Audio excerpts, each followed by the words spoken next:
Hello and welcome to episode 228 of the Paint All the Minis Paint Ramble podcast. We put the show together so you have got something to listen to whilst you are sitting at your hobby desk and painting your minis of any scale, genre or game. Our aim is to have a relaxed and genuine conversation with someone involved in a hobby at some level, because we all have our own stories and our stories are pretty interesting, I find anyway, and hopefully you guys too, because otherwise it's going to be a bit of a chore listening along if you don't find it interesting. I always find the guest name is unimportant. The content that comes out is the most important thing. So have a look through the other 227 episodes after you've listened to this one and just pick out someone that maybe you don't know. Pick out somebody where it says specifically fellow hobby nerd, because I think some of the best conversations that I've ever had have just been with just a normal person. But anyway, in this episode, I speak to Randall from the Imperial Minis YouTube channel. Randall puts together content from his favorite games, including bat reps, list building considerations, and faction overviews, amongst other things. It's a really interesting YouTube channel. I mentioned it during the show, but Randall seems to be a very deep thinker. He thinks about what he's doing. He doesn't just act on a whim, willy-nilly. Is that actually a willy-nilly? Is that a word? I don't know. But he doesn't seem to do things on a whim. He seems to think things out, which is good. So if you're looking to up your deep thinking game, or you enjoy that sort of content, you can check out his YouTube channel, because he definitely thinks long and hard about certain things, which I really like and I really appreciate. It was great talking to Randall. He's a really, really good guy. It becomes apparent in the show that this is only part one of multiple ones, because by the end of the show we only really get up to the genesis and the creation of his YouTube channel. So Randall will be back on in the rotation maybe in a couple of weeks, 4 weeks, something like that, and you can listen about more things, but the conversation in itself was very interesting. I didn't want to kind of try and shoehorn things at the end or edit things down and miss some really good chat. So yeah, this is part one of X episodes. Really great to talk to him. Hope you really enjoy it. But I also hope that you are doing all right. Don't forget you can reach out and message me if you feel the need to via email, paintalltheminis@gmail.com. You can have a sniff around our Discord server. There's a link in the description that doesn't expire, so you can come and see what we're doing there.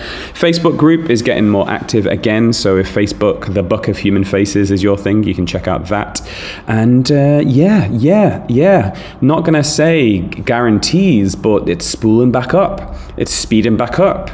Fingers crossed, touch wood, hopefully, maybe, possibly, potentially going back weekly from this Friday, releasing the episodes on Fridays, so you got something to listen to over the weekend when you're at a hobby desk. I'd love to hear from you guys. I'd love to meet and interact with you guys. That is really the fuel for the fire, to know that somebody else in the ether is engaging, is mildly entertained sometimes by the content, is really helpful. It really does help the choo-choo train to keep on chewing. But yeah, that's all I've got of the pre-ramble ramble. I've got some hobby news going to pop up in the back end of in the post-ramble ramble. So if you're interested in post-ramble stuff, then please let me know. I'd like to include other people's stuff in the post-ramble stuff. So if you've got anything you feel is relevant or pertinent, you can give me a shout via the email or Discord or the Facebook, and I'd like to include bits and bobs that you're doing in the post-ramble if you are so inclined. But that is enough of the pre-ramble. Let's go. Paint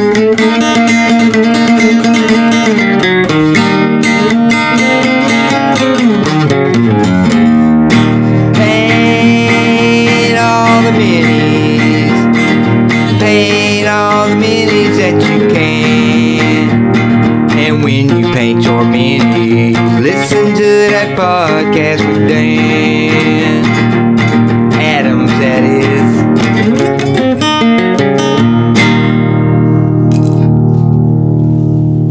This is Seamus. I'm a wargamer, like you. Not too long ago, I too had an enormous backlog of unassembled and unpainted miniatures, and I struggled with what to do about them. Then I discovered Paint All the Minis. The podcast, the website, the Facebook group, everything about it geared towards making me a better hobbyist. I can paint faster with better detail, stronger shading, stronger highlights. Everything is just better because of Paint All the Minis. So, hey, I am here with Mr. Randall. How's it going, Randall? Hey, Dan. Doing great. Good to be with you. Nice. So, Randall is like a proper American name. So, as I grew up in England, like there was like Randall, Logan, Landon. These are like proper American names. But do you know the nature of it? Oh, yeah. Is it an American name? Like, what is the So Randall was it's my dad's middle name. It's apparently a family name. It, at one point was a last name. It was a surname in my family, and apparently around the turn of the last century, so around the turn of the 20th century, the name survived as the name of my great grandfather's dog. So it used to be a family name, and then it was the name of a family dog, and then it skipped a generation or two, and it was my dad's middle name, and now it's my surname, or my name. I haven't passed the name to my children, although a couple of my children have R as the first letter of their name. So, Right. I'm not at the George Foreman level of naming all my kids George, but I'm sneaking the R in there. So it's slowly got a promotion over the years from dog to middle name Yeah. to Foreman to the first name. That's cool, man. And you're talking to us from America, so just talk to us a little bit about where you're from and maybe a couple of things that you really like about where you live. So I'm originally from Southern California. So I was born and raised in like the LA area, kind of beach communities. And I lived there until after college, really. So I got my undergrad in '05, and then kind of messed around in grad school, never finished grad school, and kind of ran away to join the circus, so to speak. But the circus in this case was the Army. So I left to go join the Army, and then the Army kind of spit me out into Texas. And once I left the Army, I moved to where I live now, which is the Houston area, because that's where my girlfriend at the time had moved to. So when I got out of the Army, I moved here. Everything thankfully worked out. We've gotten married since then, have a family here. So we're here. Don't have any family here, so we're kind of on a little island to ourselves here in the Houston area. All of our family is still on the West Coast, but we built up our own little community here. But yeah, I live in Texas.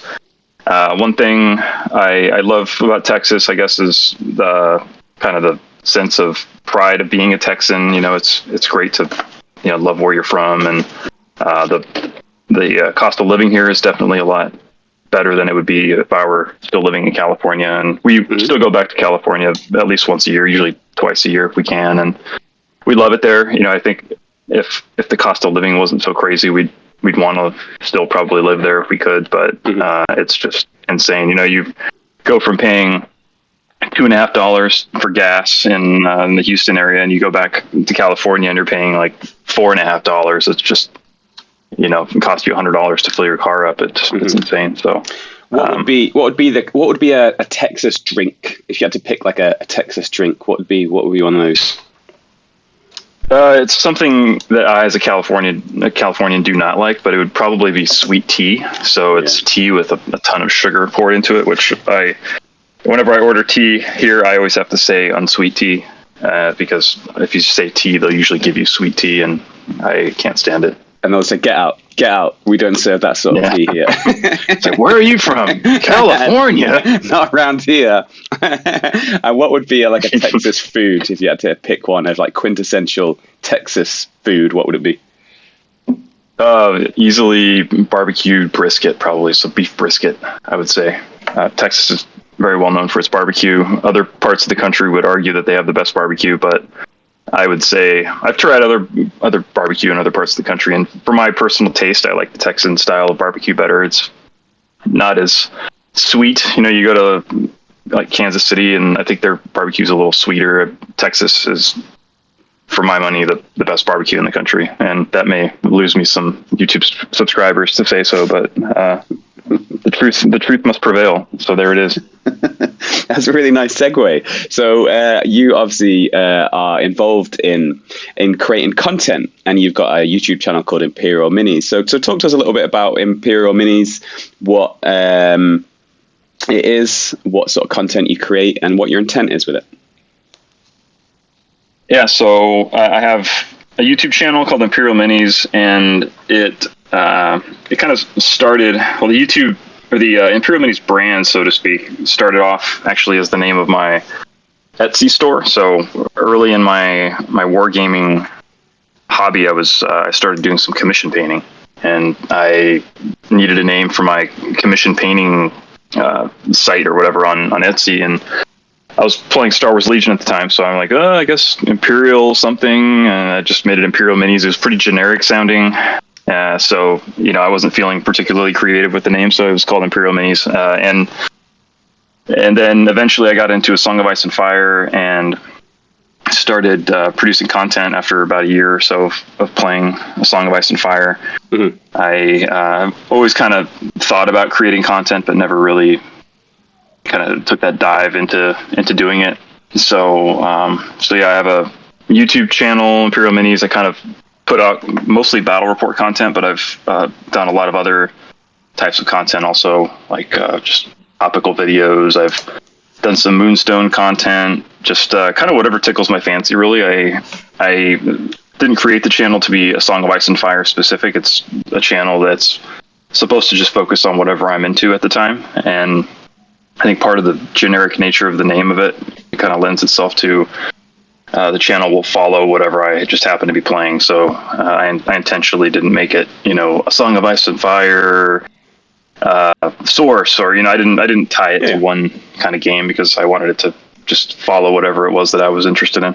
That's cool, man. And I love A Song of Ice and Fire too. And that's kind of how I first kind of got to know Imperial Minis, and that's first how I got to know you. And what made me really interested to talk to you is that, and we'll talk more about the channel a little bit later, but before we kind of go back to the history of how you got involved in the hobby, is that the content is very, it's deep, cerebral, I would say. Quite a lot of the times in your battle reports, you have your list that you've built, and quite often you have like the intent of that list about this is what I'm going to be trying to do, and this is what I'm going to try and stop. And is that very intentional too, to make it kind of have a lot of depth? Yeah, I've never thought about it as being cerebral, so thank you for stroking my ego there. But I guess I always like knowing what the players are actually thinking. It's one thing to just kind of dump a hour and a half, 2 hour long battle report where you see people's hands moving around and hear them talking. But I always like knowing the why behind things. So for me, it made sense to kind of just explain my game plan. And I can't always capture what my opponent's game plan is, because we either didn't have the chance to talk about it, or they told me in the moment, but a month later when I actually edited the battle report, I completely forgot. I'm at the age now where I, walk into the pantry of the kitchen and can't remember what I went there for. So if I don't write things down, chances are it's not going to get remembered. You can ask my wife that; she'll attest to that. That's cool. That's good, because I like it, and it's not something that happens all the time. So I really appreciate that, and I won't lie, there is sometimes that I do skip over that part, because I kind of I don't necessarily want to know what you're doing. I want to see. There's times where I go back and watch at the end. Does that kind of make sense? So I'll go back and watch it at the end. It's like, did he do what he thought he was going to do? Yeah. Yeah. Sorry. Yeah. I won't do that again. I'll refrain from doing that. No, you're good. I'm just joking with you. I always kind of just assume I'm that folks will just kind of skip around. I do the same thing. Life is short. You only have so much time. And when you click on a battle report, sometimes you just want to see the action. So yeah. I only recently learned how to even put timestamps in my videos. So, if you go back to my earlier videos, even starting, I don't know, before 6 months ago, nothing had timestamps. So my poor viewers had to kind of just click around on the YouTube bar. But now I've mercifully put some timestamps on my video so people can skip straight to where they want to go. Right. So I totally get that. Yeah, we got a good little flavor about where you are right now. But obviously, you don't just wake up one day and just make a YouTube channel and play games. There's a long pathway to doing that. So going back to your first steps within the hobby, how did it start? Was it a D&D thing? Was it a Magic the Gathering thing? Was it something else? How did you first start making those steps into playing A Song of Ice and Fire that you do quite often today?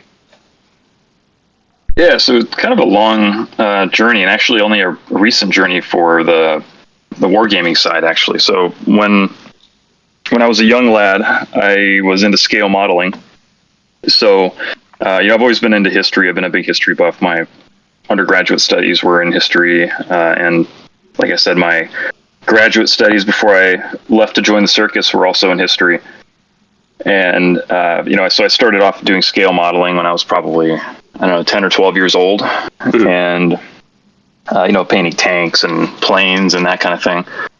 And then it's always been a hobby that I've had. I was very intentional about it, and it was probably one of my primary hobbies when I was a teenager. And then once I got into college, that was kind of the age of video games for me, or video games were my primary hobby. And let's not even talk about the days of when World of Warcraft launched, and my entire life was dedicated to that game.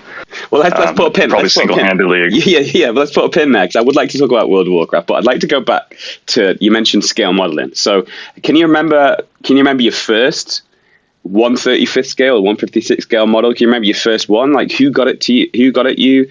How did you first? Were you pestering family to get it for you? Did someone buy it for you? Like, what were those first steps?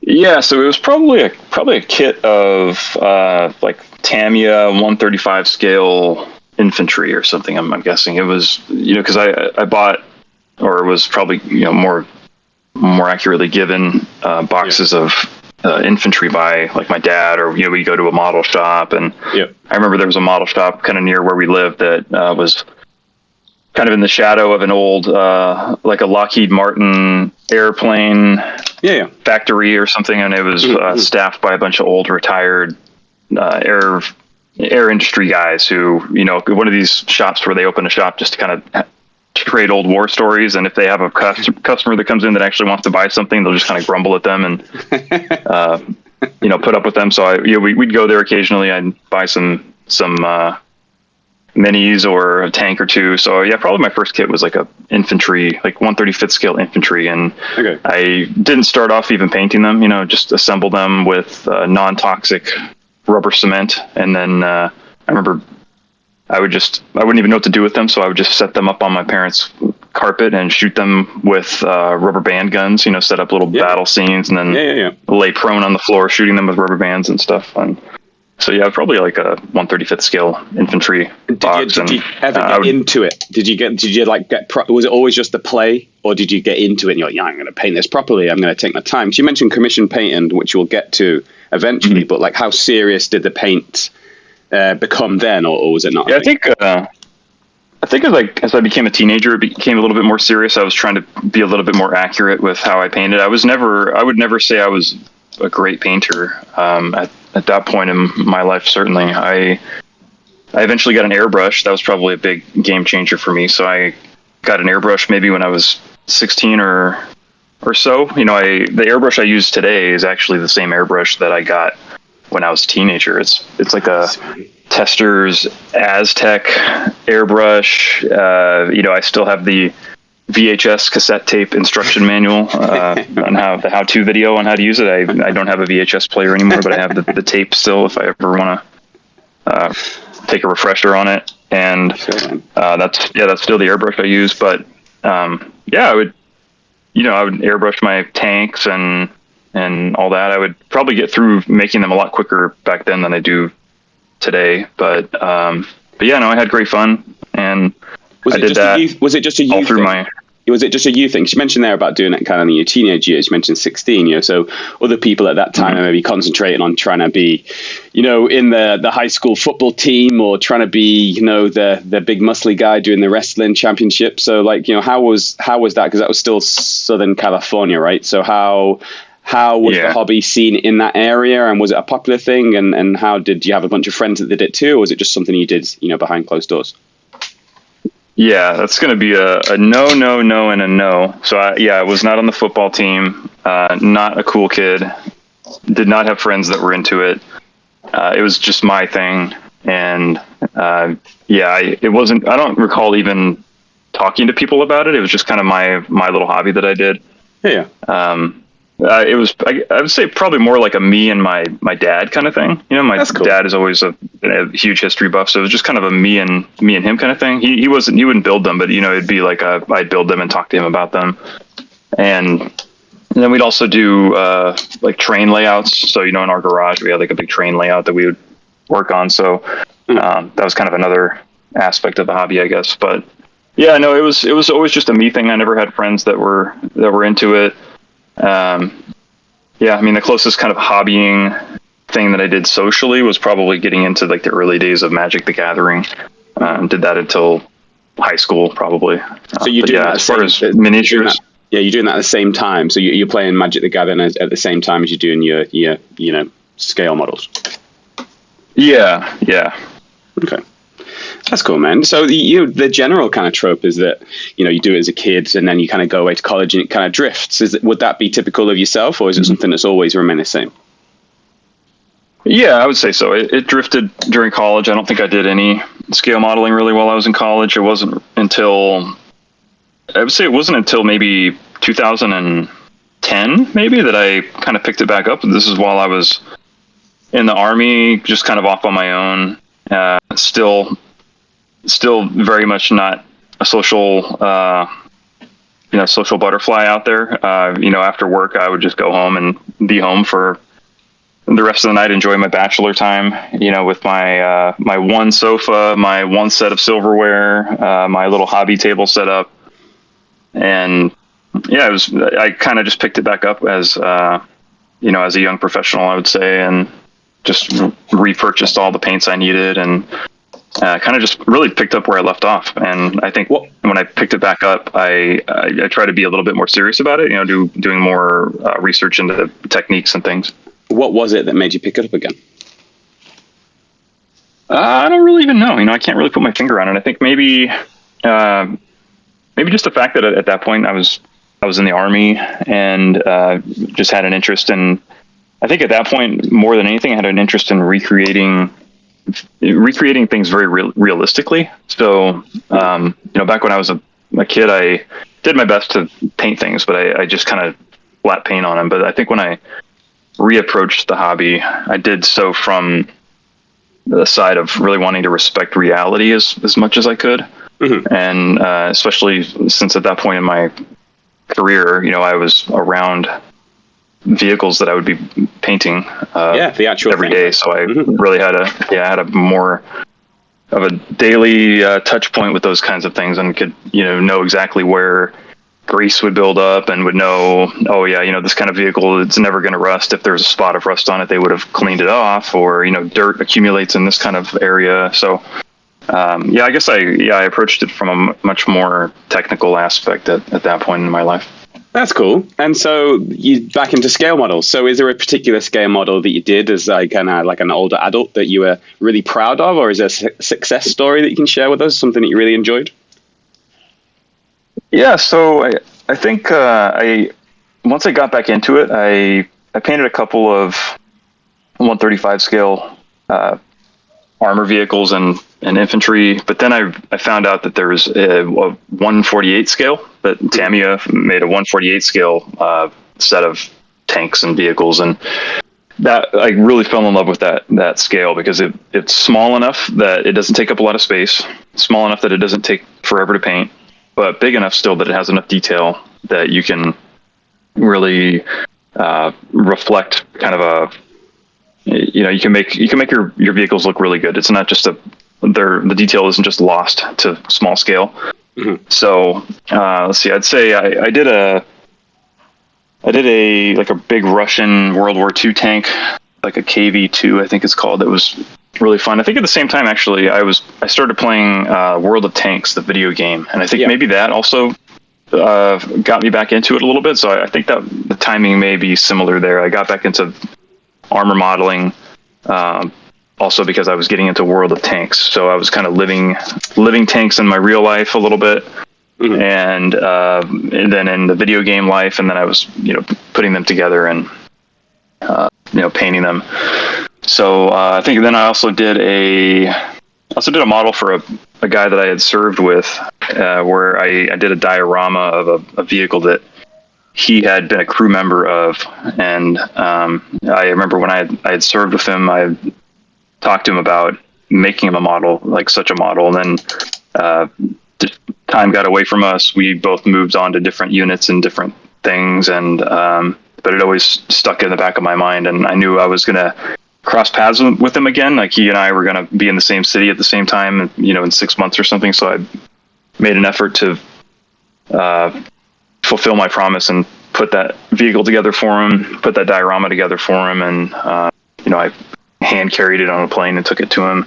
That's nice, so that was probably, I'd say that was probably the best scale modeling experience I had, where I was able to take an actual vehicle that someone served with or served in and recreate it for them. That's really cool. In scale for them to display. Just diverging from that tangent before we swing back round, you mentioned like getting super deep into World of Warcraft, and you mentioned video games quite a few times. So just like separate to the conversation we just had there, like do you like video games and tabletop games as much as each other? Do you prefer one over the other? And maybe is there anything that's mutually exclusive? Is there anything that's unique to tabletop gaming that doesn't exist in video games? Is there anything in video games that's exclusive to video games? Like what you're feeling of both of those things? So video games have been my primary. They were my primary hobby for most of my life. A little fun anecdote. I remember when I had moved here to Houston, and my wife and I were still dating. We were going on a walk in her neighborhood, and I was telling her about a video game I played or something, and she said something to the effect of, I don't know why men play video games. They're just so dumb. It's just such a waste of time. I don't know why anybody would even play them. And I think I literally stopped. I think I literally stopped walking, and I realized that we had come to a fork in the road moment in our relationship, and I just stopped and said, like, I just had to have a spontaneous, serious relationship conversation with her. And said, hey, sweetie, look, video games are a part of me, and they're always going to be a part of me. When I'm an old man, I'm still going to play video games, and it's something you're just going to have to accept about me. I know your feelings on the video games, and I promise video games will never take precedence over you. I will promise you that now, but they are always going to be something that I do, and they bring me joy. So it's just going to have to be something that you're going to have to learn to accept. And what did she say? I laid it out there. She was like, okay, thank you for telling me. I appreciate it. And true to her word, she accepted it, and true to my word, I never put video games ahead of her. And, but I will say, I really don't play video games anymore since getting into the hobby. I've, if you were on my Steam friends list, it's kind of like that meme of when people get older, their Steam friends list says, hasn't logged in and 700 days or 3 years or whatever. I've logged into Steam just because my computer restarts itself every now and then and logs into Steam, but I haven't played a Steam game really at all in probably the last 4 years or so, aside from popping into, like, when the Fallout show came out, I popped into Fallout 4 for like an hour just to walk around, and then I logged out. So obviously tabletop games is fulfilling that part of your brain, right? So would you say now that tabletop games are more fulfilling than video games, in your opinion, for you? I would say so, because any free time I have, I want to spend that time usually painting minis or working on content. I would say the split is probably, if I have free time, it's probably there's a 90% chance I'm going to try to paint, and a 10% chance I'll do some content or video editing or something.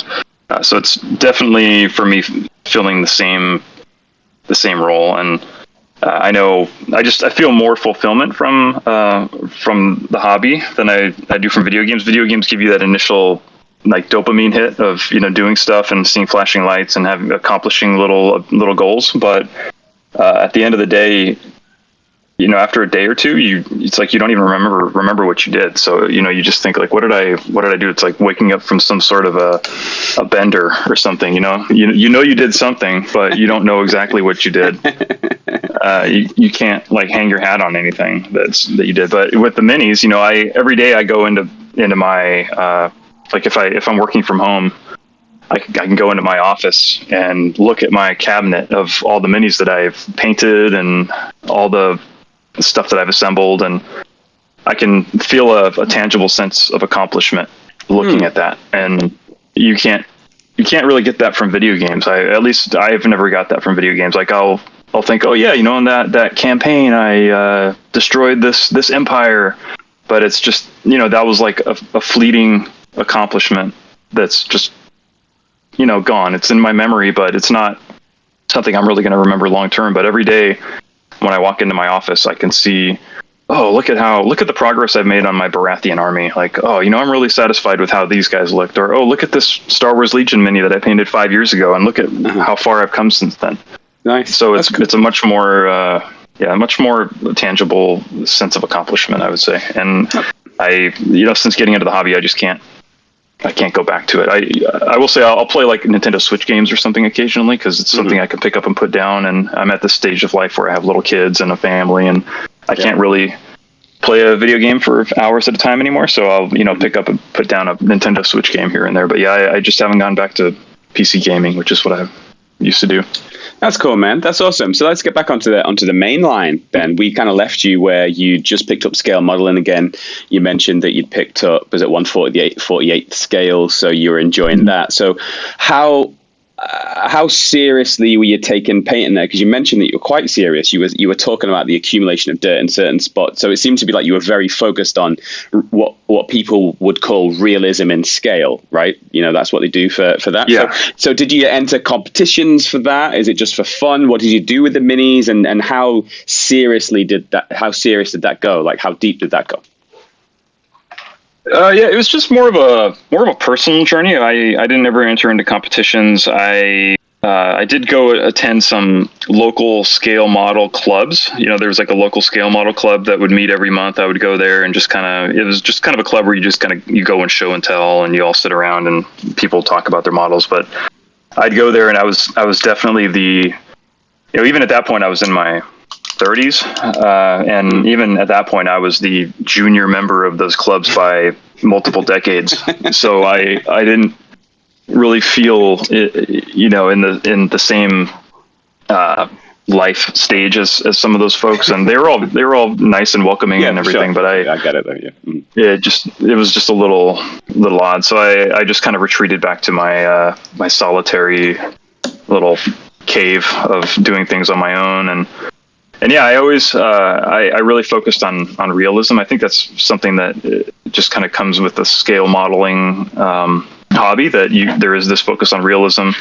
And I bought multiple like books, like how-to books on recreating models in scale, using all kinds of particular scale modeling techniques. I remember, whenever I would start a new project, I would do a lot of research on that particular vehicle. I would find historical photos and try to recreate one particular type, like one particular vehicle that existed in an actual battle or something. And I have all these reference books on different units in like World War II, like the entire campaign history of units. On January 2nd, 1943, they engaged the American army, or they engaged the Soviet army. They took 2 losses and blah blah blah, and then the next day this so I got very detailed and into it. I guess it kind of maybe comes from my history training as an undergrad, of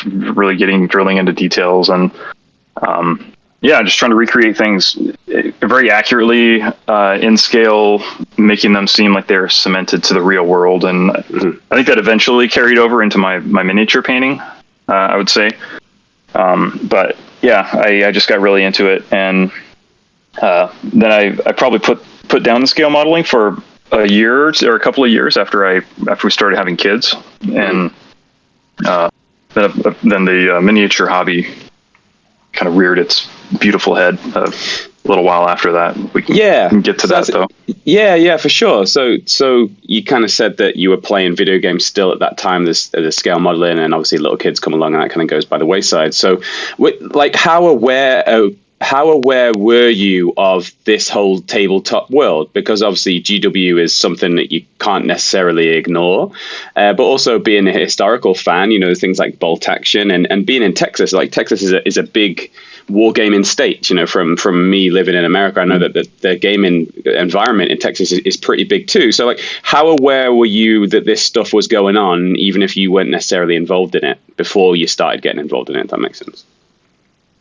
Yeah. No, I knew about Warhammer, and I actually had some Warhammer fantasy novels, so I was already very aware of Warhammer lore, and I had played all of the different popular Warhammer 40K video games.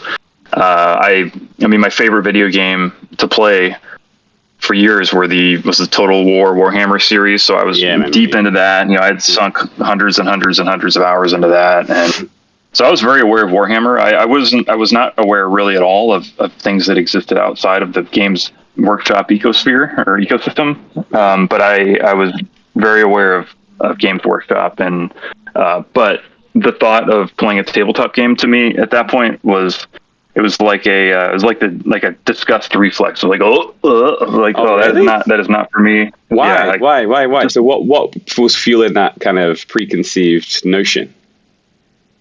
I think it was just to me, it just seemed like a sorry substitute for video games, I guess, because like video games, you get the instant gratification. And for me, I thought, oh man, I'm just going to push little toys around on the table, and I'm going to have to paint them, and it's going to take me all this time. And then I think the biggest thing for me was I'm going to have to meet someone. I'm going to have to talk to somebody. I'm going to have to find some other sweaty guy to play a game with. Like that's not going to happen. So I think the biggest barrier for me was probably the social aspect, and because I'm a very introverted person by nature, and not a very outgoing person in my natural environment. Yeah, I totally get that. It is hard, isn't it? It is hard, like meeting someone, especially for like, you know, a game for the first time. And I'm going to be so excited to hear about your first game off the back of that one. So what was it? What was the kicker then? What was it that you mentioned? Little kids. That's where we left it. So when you found you started to get a little bit more leisure time, like how did you was it straight back into scale, or was it something else?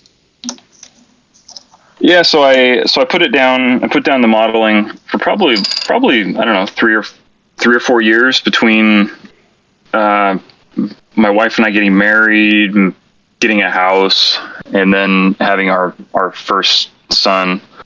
Just kind of put it down, and then it was really COVID that kind of kicked it off. So when COVID happened, I was just bored being around the house. You know, we were still in that kind of lockdown phase where there wasn't really a whole lot of things you could do other than just go out, do your shopping, and then go home. And I think at that point I was kind of getting interested in maybe doing some scale modeling again, since I was just home a lot more. I was working from home all the time, and I still had a big closet full of models, but I really didn't want to jump back into making an armor model, because like I mentioned before, my process for starting a new project was tons of research and all that. I just wanted something more bite-sized that I could just kind of practice on a little bit. So I thought about, well, let me just look at what kind of little miniatures are out there that I can paint, like little soldiers or something. So I can't remember how I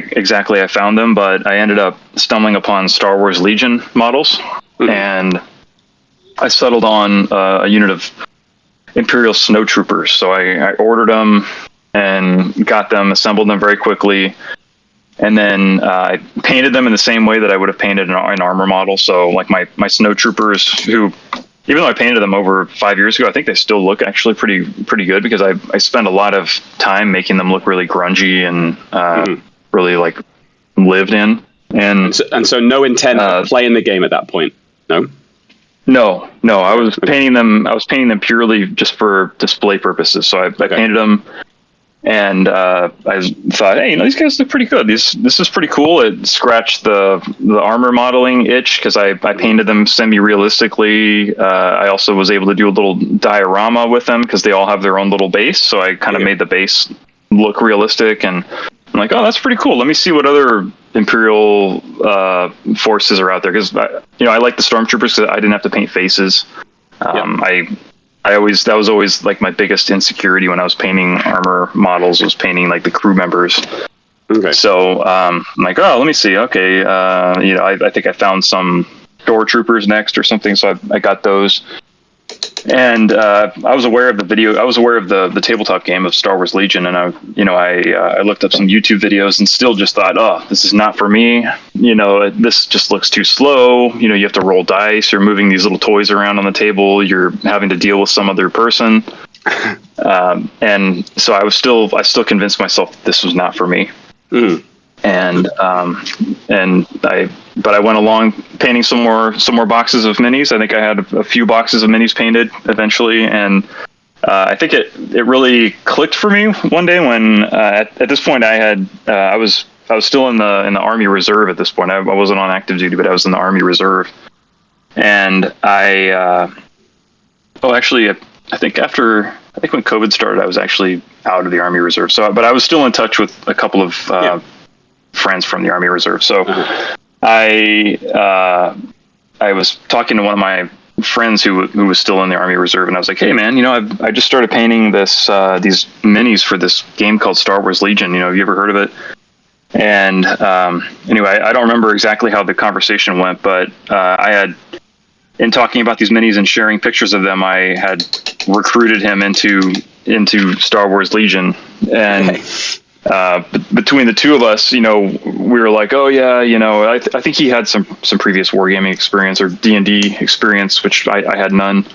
And I think the fact that we were both interested in it, I knew who he was. I knew he wasn't like a, pardon the term, but like a sweaty neckbeard kind of player. He was a known guy. I knew there was going to be no awkwardness or anything. So we both got starter boxes. We met up and played at one or the other's house, and it all just kind of it all clicked at that point. I'm like, wow, I do see the value in this. I do see where the fun comes from this, and actually playing with somebody who you can stand to be around is a pretty awesome experience.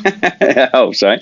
That's cool. So what was so you mentioned that both of you, so he'd played other stuff before, but not Star Wars Legion. You'd not played anything before.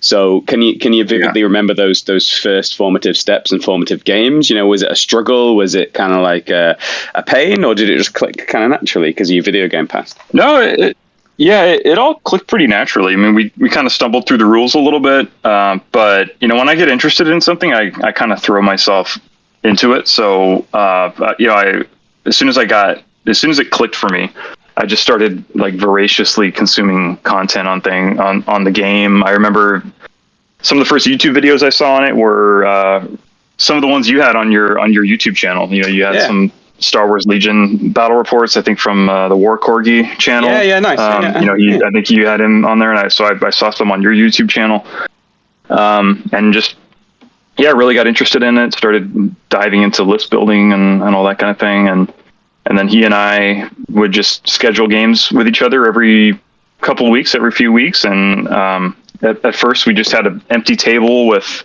salt shakers as obstacles and soup cans as buildings and things, and eventually we branched out. I got more terrain, and it just kind of grew from there, and we ended up both playing Star Wars Legion for a couple of years, I think, and to the point that we both went to a tournament up in Dallas. I think by that time he had just moved to Dallas. So, my one gaming security blanket friend had moved out of town. My one guaranteed non-sweaty neckbeard friend who I could play games with had left town. So we went up to Dallas, which is, for people who don't know, it's about a 3.5 hour drive north from Houston. So it's definitely not like just like a little jaunt. You have to intentionally kind of go there. And we went to this tournament, and overall had a good time. But there was just some very kind of feels bad rules interactions that I had during that tournament, and I think it was my first exposure to like hyper competitive tabletop gaming. And let's stick around. Stick around there a little bit if we can, like, because this is a common thing that with myself, but also a lot of people I speak to is that step from the local game store to the competitive environment. So can you remember the kind of the feels bad rule stuff that you experienced? Yeah. So in Star Wars Legion, there's cover and line of sight, and in the earlier days of Legion, and maybe still today, I haven't stayed as cued into it as maybe I could, but it was always a little bit of a nebulous topic, of like, can I see you? Can you see me? How much of my base can you see? And this kind of thing. And the first few games of that tournament, I had very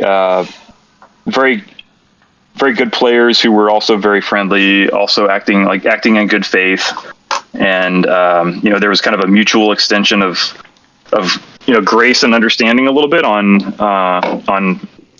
whether you could see a unit or a base. We'd kind of extend each other a little courtesy in that, but I think like the last guy that I played on one of the days was willing to extend me absolutely no credit or grace at all, but was taking all of it himself, so it was a case of, no, you can't see me. You can't see that guy. There's no way you can see him.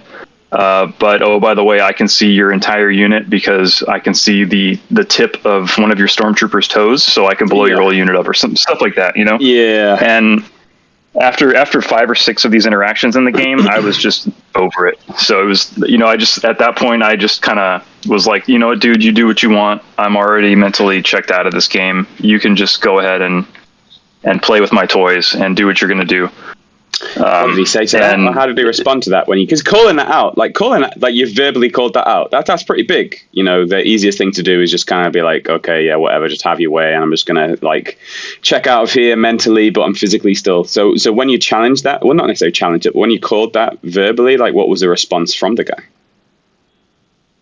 He didn't really care, and also the guy was doing stuff like, he wasn't in range to shoot my guy, but then I kind of turned away and looked around, and I looked back, and I would see him kind of nudging his stuff forward a little bit, and then remeasuring it and being like, "Oh, he is in range." I meant to move him a little bit further up to there. So there he is. Now he's in range. And I was like, dude, come on. He wasn't there. Yeah. But whatever.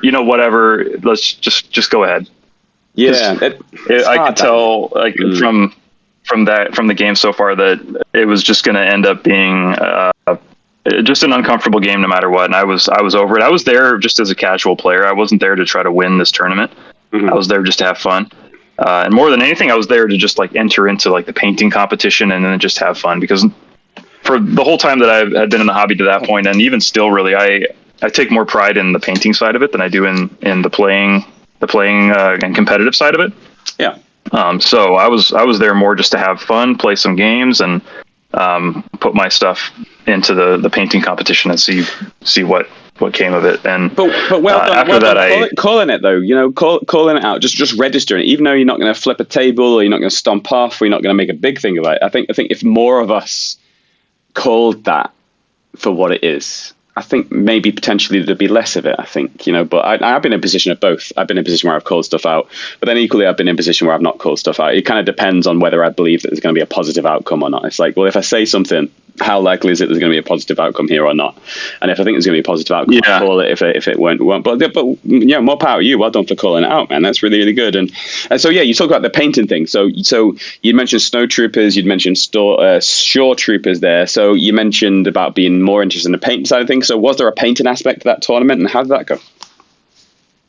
Yeah, so the tournament was like a mixed game tournament. So it was like 90% Warhammer. So there was like 90% of the people there were for 40K, and then there was this little annex of Legion players that were kind of shoved off in the corner. We had like 6 tables or something. We were just shoved off in this little corner. So that's all right. Yeah, it wasn't bad. Yeah, it was a good turnout for Legion. It was the biggest Legion tournament I'd been to so far. And but the painting tournament wasn't, oh, there's a Legion painting tournament and a 40K tournament. So the Legion painters got lumped in with the 40K painters, and there were some amazing painters. So I mean, I think if it was just a Legion painting tournament, or if the Legion stuff was all judged on its own, I think I maybe would have been competitive. There were also some very, very well painted Legion armies there, but when it's thrown into the mix with all the Warhammer stuff, there was some absolutely beautifully painted Warhammer stuff. Also, the judging was done by the Warhammer judges, so yeah, there was definitely a little bit of a Warhammer bias there. So I was a little disappointed to see that the painting competition was not game specific, but just everything all at once. So that was a little disheartening. Yeah. How was it seeing the difference between the scale modeling? Because I guess before that point, your whole world was scale modeling as an individual. Mm-hmm. So how was it when you kind of you'd painted a model for your mate, but how was it opening up your painting to the general public? And also, did you notice any difference between painting scale modeling wise and then painting for tabletop games? Yeah, so I'd say there's a much wider variety of painting styles in miniature painting than there is in scale modeling. Scale modeling, it's usually just how realistically did you depict the subject matter, and scale modelers, when it gets to that really competitive level, which I was never in a competitive level, but when you start showing your stuff to people that are very serious about scale modeling, you're going to get all these people they're kind of known as rivet counters. They'll count the rivets on your tank, and they'll scrutinize the numbering on your tank. There was never a tank number 216 in Panzer Regiment 163. They only went up to 205. This is a fictitious tank. So there was a lot of that in kind of the competitive side of scale modeling, which I was never a part of. But in tabletop painting, there's just such a broader range of paint styles. You can do anything from like rainbow colored minis to stuff that's much more grounded in realism. And I just think that it was so liberating to see how many different paint styles there were, and how welcoming so many people were. There really weren't rivet counters in miniature painting. Unless you're getting yourself to like the Golden Demon level of painting, most people are just supportive of each other. If any paint you slap on there, most people are like, hey, that looks good. Most of my stuff is gray, so you did a great job getting some color on your minis, and more power to you. So I think the miniature painting world was just a lot more welcoming than the scale model world. Not to impugn the scale modeling world at all. I would just say, just at the high level, it was it was very sweaty at the high end of scale modeling, and it's the focus on hyperrealism kind of makes you really scrutinize your own stuff before you present it. Before you present it to the world. Yeah, and potentially constrained. You're constrained by that realism, right? Mm-hmm. Because it's a limiting factor potentially. So before you went to the tournament, was your mate the only person that you'd played? Yeah, pretty much. We had played in one or two local tournaments, of maybe 10 or 12 people, and had pretty good experiences there. But since I had this friend that I felt comfortable with, I didn't feel any need to branch out to play with other people. So he was kind of like my person, my player that I could play with. So we were kind of enablers of each other and our own hobby, much to our wives' chagrin. And he'd get excited about something, and then I'd buy into it. I'd get excited about something, and then he'd buy into it. So our wives were not very happy with us. I think my wife was happy to see me doing scale modeling where there was something tangible she could see that I was actually doing. She hated video gaming, but she definitely doesn't like how much space tabletop gaming takes up. Yeah, this is true. This is true. Did you ever try and double date it, where it's like the wives hang out and you play games? Is that ever something that you've done with that mate or a different one? Not really. Yeah, no, not really. My wife and my friend's wife, they get along. But I think by the time that we got to that point, he had already like moved out of town or was moving out of town. Yeah. So yeah, then that kind of, when he moved out of town, that was kind of we were at a crossroads there with Legion, the two of us. Yeah. And then I was also kind of forced to, really decide what I wanted to do, because I had to emerge from my cave into the broader this is world. It's taken 49 minutes and 50 seconds, mate. But this is what I want to hear the most. So what did you do? You got back from the tournament, your mate had moved away, you'd had a good experience in some ways, bad experience in others. It would have been easy to throw in the towel then and say, my mate's moved away, I found some neckbeards, it's not great, whatever. It's like, what you came back from the tournament, how did you feel? What were your next steps and where did you go from there? Yeah, so I kind of took a little Legion break. I think I continued painting a little bit. I think at that point I focused a little bit more on commission painting rather than playing. So I was painting some armies for people, but then I eventually stopped doing that because I realized all I had time for was painting other people's stuff, and I was getting a little bit of money for it, but I was converting that money into more minis that I didn't have the time to paint because I was painting other people's stuff. Yeah, and I really wanted to play again, and I wasn't quite ready to give up on Legion. So I started off kind of actually embarrassingly using my local neighborhood Facebook page. So, most neighborhoods have a Facebook page where it's like, I see a lost dog running down the street. Whose dog is this? Or, I can't believe the homeowners association cited me for my grass being 6 inches high. I measured it this morning. It was only 5 inches.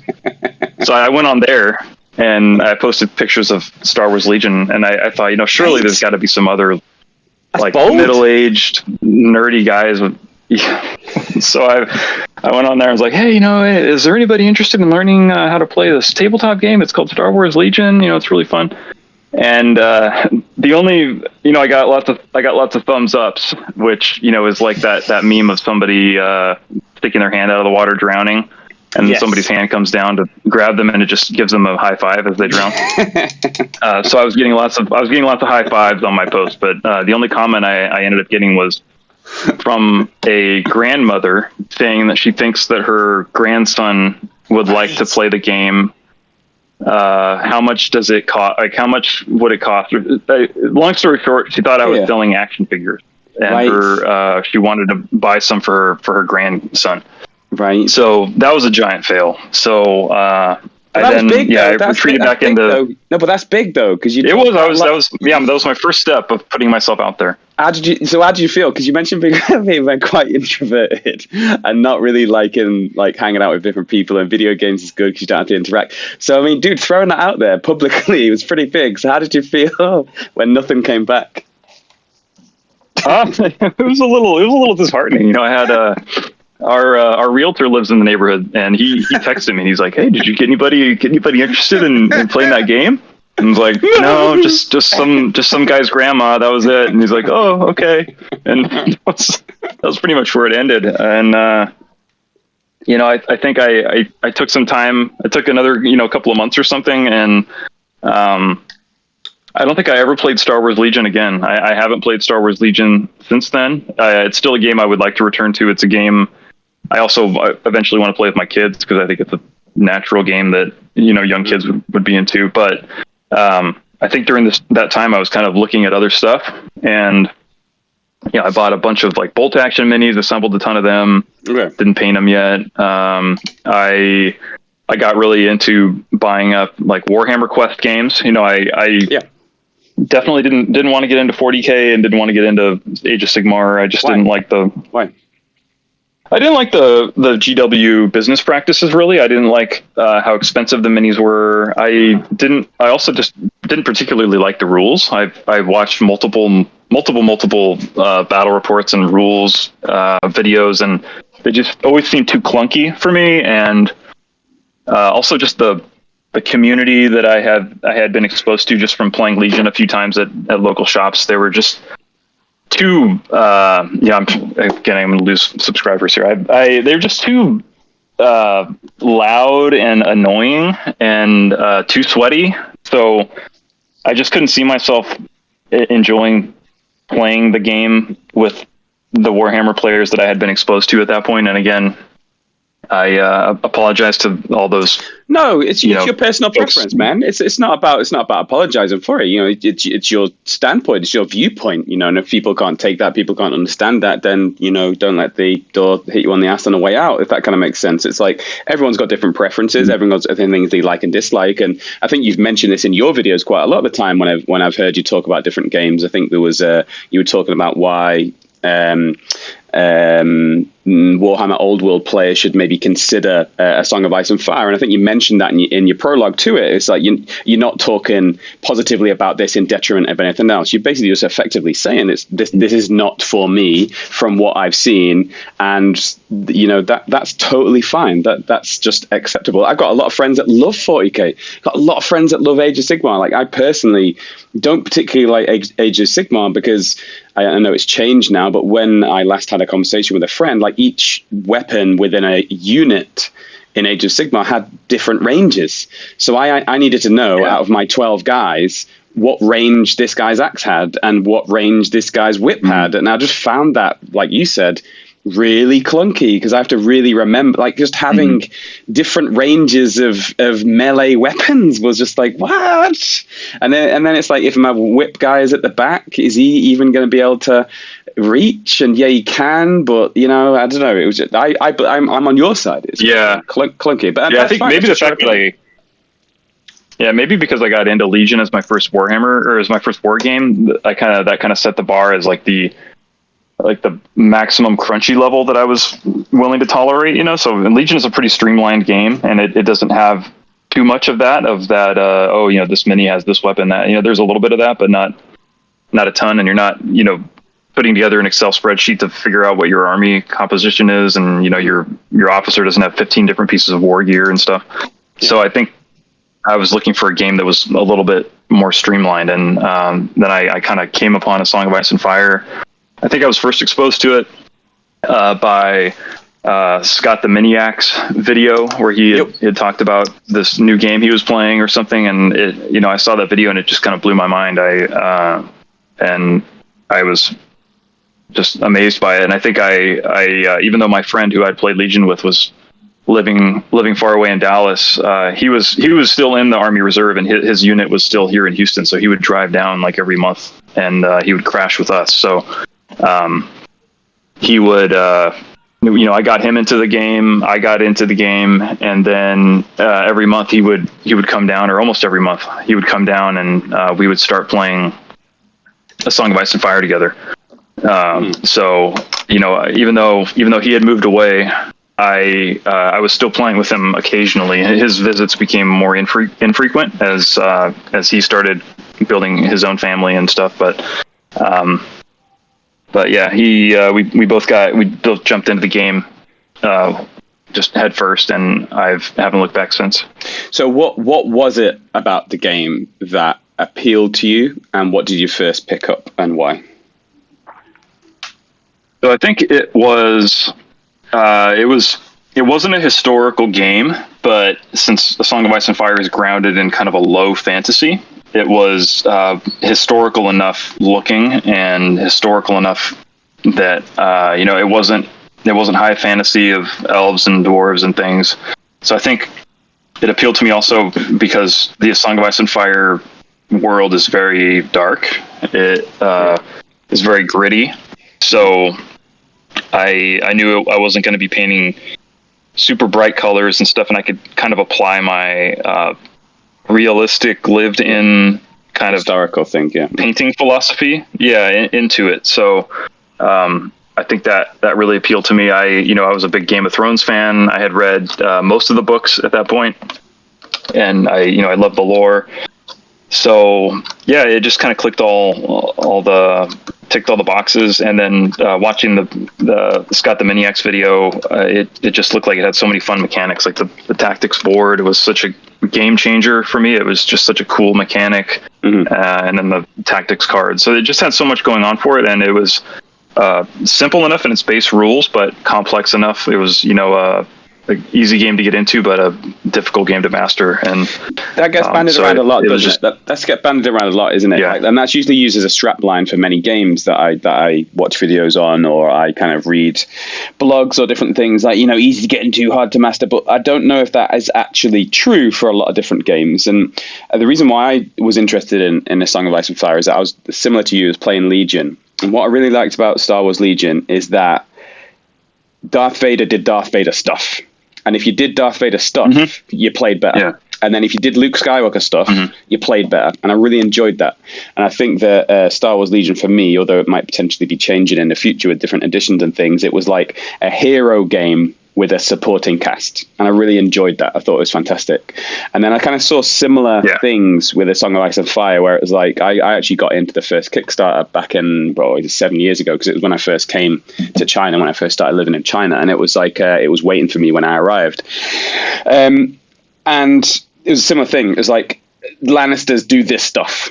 And it was like, that's what Cersei Lannister would do, because she's horrible. And then it was like, this is what the Starks do. And that's what Robb Stark would do, because he's a Stark. And so I really liked that. And it was like, if you kind of understand the lore and the background, if you did the sort of stuff, if you played the army how the army was intended to be, you'd be a better player because of it. And I really enjoyed that. And that's still something that I really like. Something that I really enjoy is that, if you don't necessarily need to know the lore, you don't necessarily need to know that background stuff, but it's just good that the characters that you play on a battlefield do the kind of stuff that you would expect to see based from the books and based from the TV show, right? And do you get that feeling too? Yeah, absolutely, 100%. All the factions all are so beautifully designed to feel like they would in the books or in the show. Like you said, the Lannisters feel like Lannisters, Starks feel like Starks. I just to plug a video series I did a video series on faction identity, where I covered every single faction and just looked at each faction by their base tactics deck. And really looking at the base tactics deck, you get the feel for that faction, and they are all really very true to how they are in the source material, and you do feel that way. It's not a game of every faction is just a very generic infantry with just a few couple little splashes of flavor. They're all designed to feel like the faction that they are, and I really love that about them. And going back to what you said about easy to play, hard to master, is there's different aspects. There's the tabletop battle aspect, the rank and flank, pivot, march, charge, those kind of things. Then you've got the NCU board, where you've got non-combat units which sit on the side of the table, and you can activate those, and they give buffs or debuffs to different things. So, for example, you can claim a bag, and when you claim the bag, you can restore some wounds to one of your units, and you can you put a condition token, remove a condition token from your troops, and so you've got these people in the background that aren't on the battlefield, but they're kind of affecting the battle in the different things that they do, and that's interesting. And then you've got your hand of cards. Each game you have a hand of 20 different cards. 14 of them are just generic faction specific, but then you've got a certain commander, and the commander brings 3 cards, and they have 2 copies of each of those cards, and that makes a deck of 20. So there's lots of variety within that. But when it comes to this whole easy to play, hard to master, I think this is fundamentally true in this game, where you've got the battlefield, you got the NCU aspect, and you also get your hand of cards. Like, none of those individual aspects are particularly difficult to understand, but the synergy of those things is what makes the game the best game that I've ever played, to be honest, because once you kind of know your deck and what might potentially be coming, at the start of the game you pick 3, and there's different ways you can get more than 3, but generally speaking you've got 3 hands. Then you've got your NCUs, which bring certain aspects, then you've got your units that bring certain aspects, and you've got your attachments that bring certain aspects. It really enables you to build a force to do a certain thing, and as you start to understand what might be potentially coming, to build up these combos and punches. I had a friend who was a boxer when I was in the armed forces, and he would always say, punches and bunches and things like that. And it's very much true of this game, is that you're not just looking to kind of give someone a poke in the eye. It's like you want to show them your right hand and then poke them in the eye with your left hand, and then that's going to be worse because they're not necessarily expecting it. And that's what I really enjoy about this game fundamentally. And so someone who seems to think quite a lot, you know, I mentioned this at the start, how your videos are very in depth. You mentioned about really thinking about where dirt accumulates in certain places, and you seem to think about a lot of things. Like how interesting was that for you to start learning this and start thinking about all these potential combos that could potentially occur between the NCUs you could pick up, the commander you choose, and the attachments and such?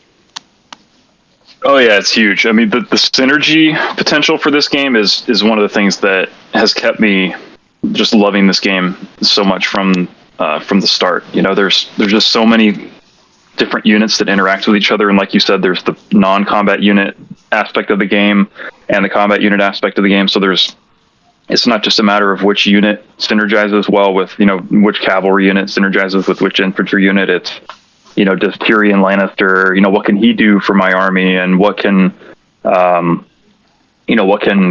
Stark do for my army? So there's just these. It's like playing 4D chess. This game, you know, it's very simple, but there's very simple kind of on the base rules. You know, I think the rule book is like 30 pages or something.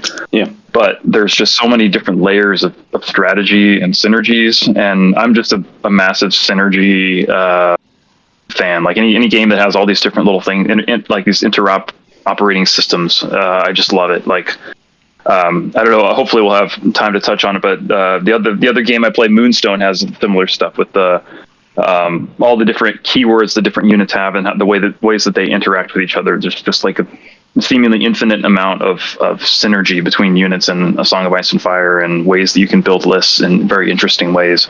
So yeah, it's never lost my attention, this game. And it's super cool, man. It's super cool. Like as I go through it and as I kind of begin to crunch into like what it is that I like about it, and obviously I'm biased, and I understand that I might sound like a crazy person to some people, but I think just people are insane not to do it.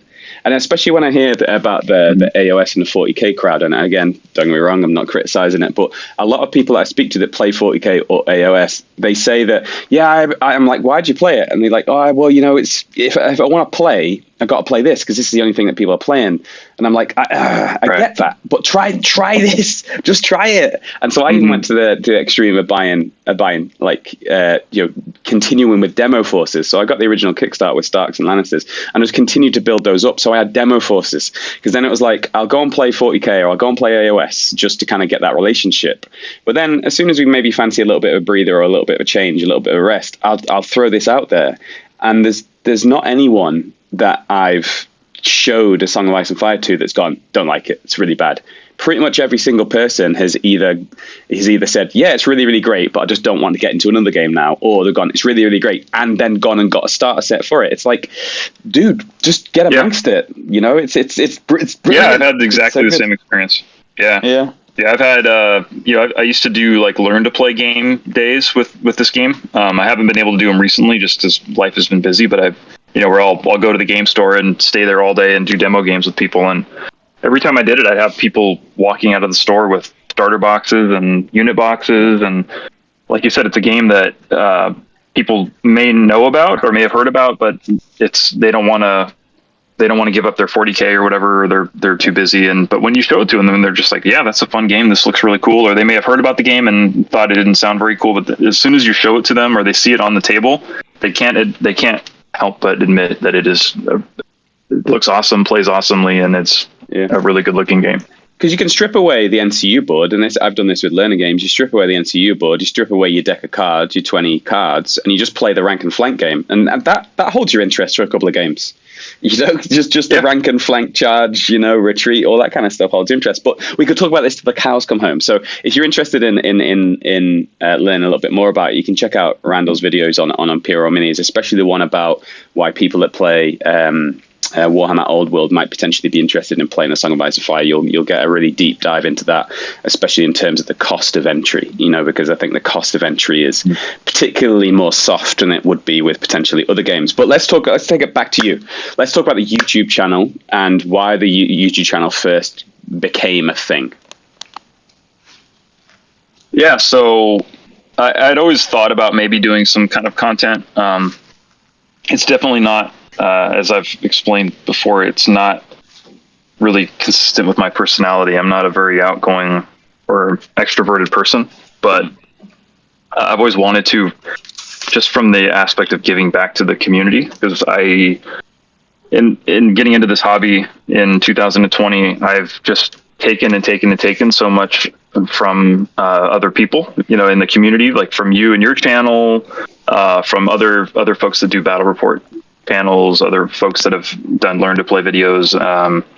I've just consumed so much content and been the better for it. So I've always wanted to kind of give back in some way. And I think there was a point in the Song of Ice and Fire content community when the main channel at the time, which is called Sunday Slaughter, they were producing some really, really high quality battle reports, and that channel kind of went silent for a little while, and there was just kind of just like crickets in the community a little bit. There were other channels still putting out stuff, but there was just not very much out there. So I thought, this is a good opportunity for me to try to step forward and just put out a little content myself. And I have no idea how to do it, but you know what? I'm just gonna go for it. So I arranged a game with just a random local player, and I think this was one of the first times I had just arranged a random game with somebody. So I just reached out on Facebook on like the local Houston Song of Ice and Fire page at that time, and got together with a guy to play a game and asked him if he was cool if I recorded the game. And I just brought my cell phone. I propped it up on an empty starter box across the table from us. I had absolutely no gear. I just had my cell phone. I propped it up and hit record, and we played our game, and that was it. So I took the video back. I found the cheapest, most stripped down kindergarten level video editing software that I could find, and used it. And that's still the program I use today. I am probably the least sophisticated video editor out there. And video edit Barney. Yeah, it's literally if you have iMovie on your phone, if you have an iPhone, that probably has more features than the thing that I use. So yeah, man. I got the video edited. I mean edited in quotation marks, and I've just put it out there, and people seem to react very positively to it, even though it was just leagues less sophisticated than the stuff that Sunday Slaughter was putting out at that time, and that other channels were putting out. And it just really encouraged me to see people appreciating it. So then the next time I did a video, I purchased lapel mics from myself and my opponent, because in our first video I had no mics, so it was just whatever you could happen to hear from my phone.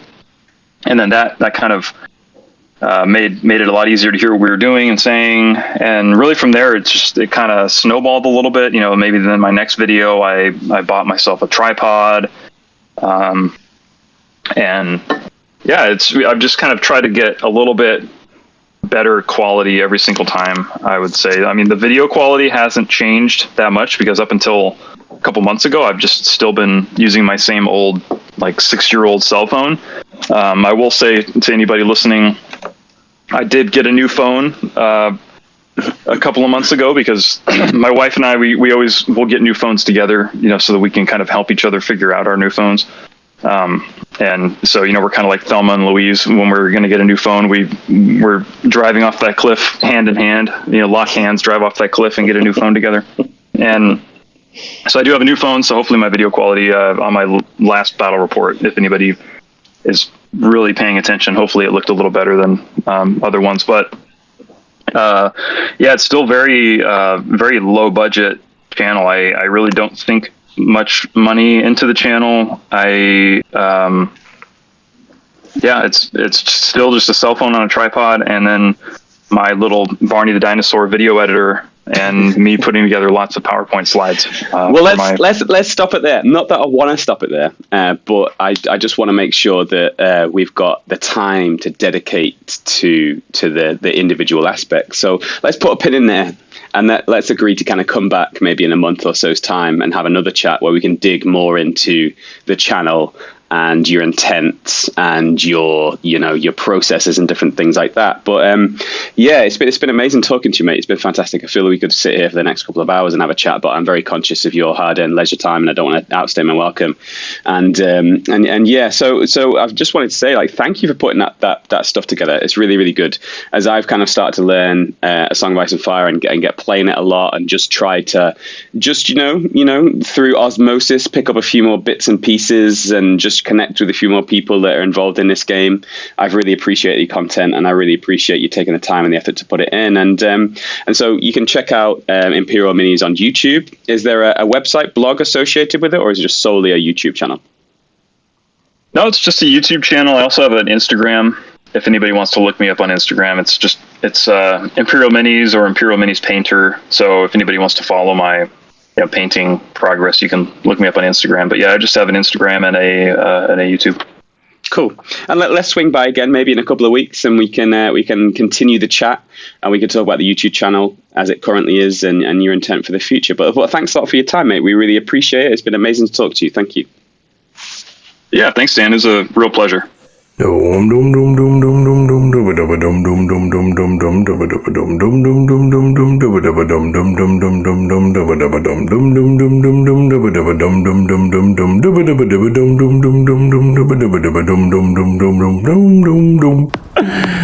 That's Casey there doing the bass outro. I need to include that more. That's really, really good. But anyway, dude, I think that might be the first time in 220 episodes that I haven't started the post-ramble with.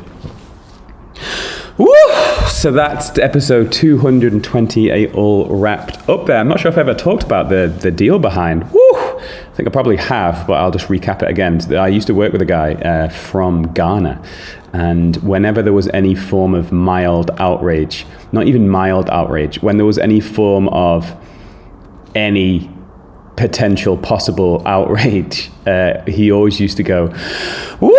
So like, for example, if the cafeteria had run out of tater tots, it would be like, woo!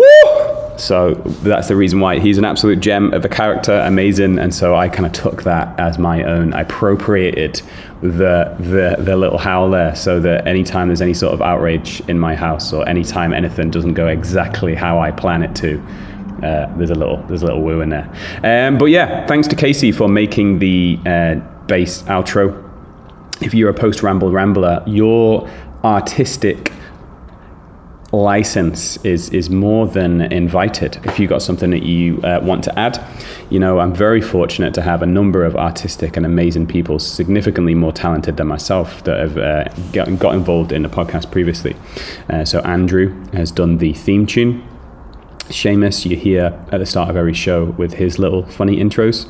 Casey has provided a little bass outro there. So if you got something that you feel you might like to add, you think it's a little bit of tongue-in-cheek, fits with the style of the show, then please just email it across, as long as it's not offensive, and as long as it kind of passes the generic quality control, stringent quality control and editing test. I'll throw it in there. I'll throw it into the rotation, and if it sounds good and if it feels good, it'll continue to be a part of that. So yeah, that'd be awesome. Invited. If you want to get involved, if you want to get your fingerprints on the podcast, then please just get involved as you see fit.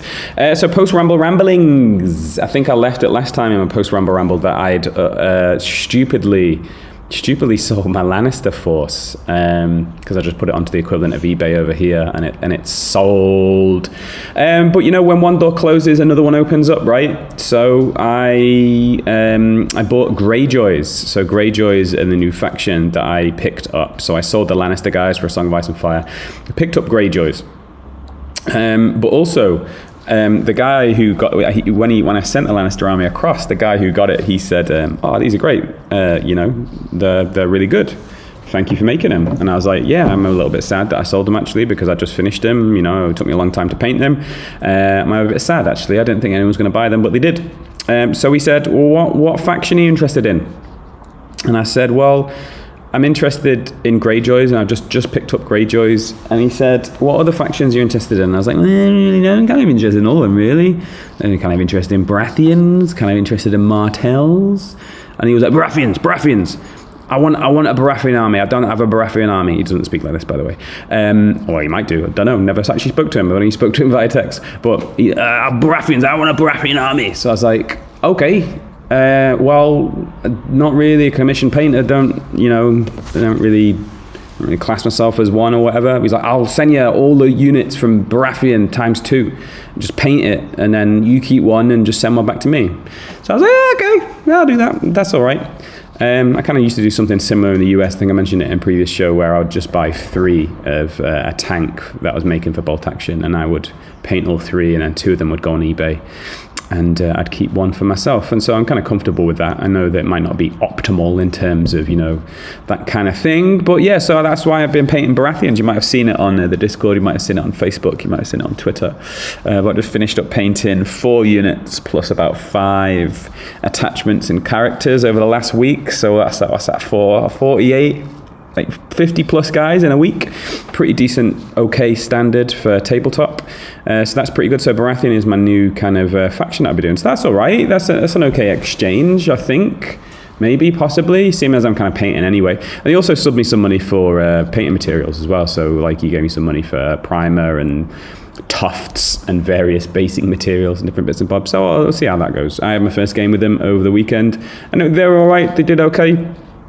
Baratheons, the old Baratheons.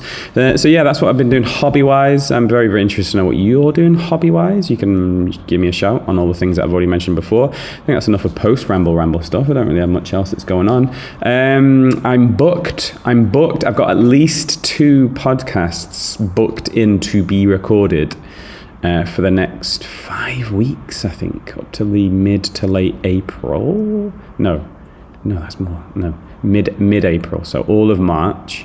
So I'm hoping to spool up the show, as I mentioned at the start, back up to a week, weekly. In the background, the gang's back together. Website is going to be coming back up in the next few days. Already planning content for the website, painting tutorials, generic articles about bits and bobs. No idea about video content for YouTube right now. We don't do any of this for financial gain. We don't do this for any. I don't seek any advertisement. I don't seek any monetary gain. So YouTube, I'll be looking for some outside assistance, somebody that's reliable, somebody who can commit, somebody who's here for the long run that might potentially be interested in managing the YouTube aspect of Paint All the Minis. That could potentially go, but no real plans for that right now. I think that'd be a bridge too far for me personally, and a bridge too far to ask somebody else. What a great movie. What a great film A Bridge Too Far is. I think A Bridge Too Far is potentially, possibly one of my all-time favorite films like ever, and not just because of the British aspect, not just because of the World War II aspect, just because of the story. There's not too many, no spoilers, but there's not too many stories that end in the way A Bridge Too Far ends, and yet leaves you with not having a bit of a cry. Well, you might have a bit of a cry, but not necessarily in an all bad way. But anyway, back to it. Yeah, so I think it might be a bridge too far for me to stretch to YouTube right now. But if you are interested in YouTube's type stuff and you like that sort of thing, and that is a hobby that you like to do, to collate and frame and post video content, then we're more than willing to add some potential people to the Paint All the Minis team. There's a big team in the background that we work with. I'll shout them out in the next episode, or one coming up soon, because they do amazing work in the background. But yeah, cool. I think that's enough of the post-ramble stuff. I'm doing this at work in a little bit of a break, so I'm not sure if anyone's going to walk in. It's like walking a tightrope. I don't think anyone that I work with knows that I do a podcast. There's very few people that actually know this. So yeah, there you go. That's enough of the post-ramble. Hope you're okay. I will see you next Friday. If you got a better idea of when we should release the show, like if you got a set hobby day where it's like, well, I only hobby on this day, and it'd be really good if the podcast was released at this date, then give me a shout. Because I think Friday might be nice, because then it pops into your in tray on a Friday afternoon, and it might give you a little bit of an incentive. It might be a little bit of a bit of Stilton on the mousetrap to get you to your hobby desk over the weekend, or what, I don't know. But give me a shout. And equally, if you've got opinions or ideas about anything, I am always here to listen. Won't necessarily agree, but I'll definitely listen. And until next time we're together, keep putting cheese on the mousetrap.